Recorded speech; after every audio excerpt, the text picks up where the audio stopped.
ಬೇಡ, ಇವತ್ತು ಆಫೀಸಿಗೆ ನೀವು ಹೋಗೋದು ಬೇಡ. ಮನೇಲೆ ಇದ್ದು ರೆಸ್ಟ್ ತಗೊಳ್ಳಿ. ಲೀವ್ ಹಾಕೋಷ್ಟು ದೊಡ್ಡ ಗಾಯ ಏನೂ ಆಗಿಲ್ಲ, ಸ್ವಲ್ಪ ಆಗಿದೆ ಅಷ್ಟೇ.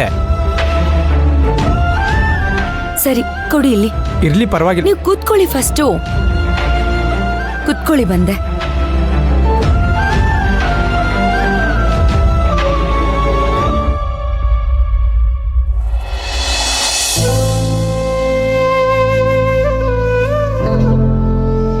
ಕೊಡಿ ಇಲ್ಲಿ, ಕಾಲ್ ತೋರಿಸಿ. ಶಿವಗಾಮಿ, ಯಾಕೆ ಇಷ್ಟೊಂದು ಟೆನ್ಷನ್ ತಗೋತಾ ಇದೆಯಾ? ಒಣಗತ್ತೆ ಬಿಡು. ಇಟ್ಕೊಳ್ಳಿ ಅಶೋಕ್, ಅದು ಹಸಿ ಗಾಯ, ಹಂಗೆ ಬಿಟ್ರೆ ಸೆಪ್ಟಿಕ್ ಆಗುತ್ತೆ. ಇಟ್ಕೊಳ್ಳಿ.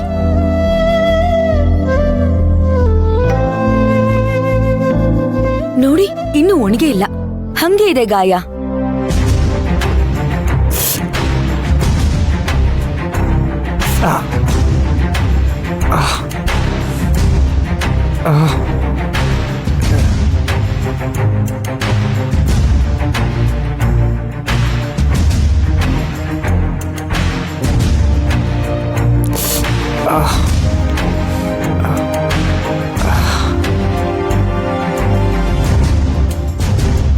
ಇರ್ಲಿ ಬಿಡಿ, ಮುಟ್ಟಬೇಡಿ, ಸರಿ ಹೋಗುತ್ತೆ.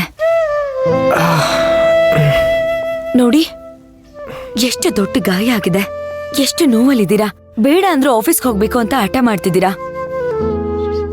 ಶಿವಗಾಮಿ, ನನ್ನ ತರಕಾರಿ ಮಂಡಿಲ್ ಕೂತ್ಕೊಂಡು ಲೆಕ್ಕ ಬರೆಯೋ ಕೆಲಸ, ಬೀದಿ ಬೀದಿ ತಿರುಗಾಡಿ ತರಕಾರಿ ಮಾರೋ ಕೆಲಸ ಅಲ್ಲ. ಮನೇಲಿ ಕೂತ್ಕೊಳ್ಳೋ ಬದಲು ಮಂಡಿಲ್ ಕೂತ್ಕೊಂಡು ಲೆಕ್ಕ ಬರಿತೀನಿ ಅಷ್ಟೇ. ಸರಿ, ಆಯ್ತು. ಸರಿ, ಹಾಗೆ ಮಾಡ್ತೀನಿ. ಭೈರವಿ ರೆಡಿ ಆದ್ಲಾ? ಇಲ್ಲ, ಸ್ನಾನಕ್ಕೆ ಹೋಗಿದ್ದಾಳೆ. ಸರಿ, ನಂಗೆ ಲೇಟ್ ಆಗ್ತಿದೆ, ನಾನು ಬರ್ತೀನಿ. ಹುಷಾರು. ನೀನು ಹುಷಾರು. ಹ್ಮ್.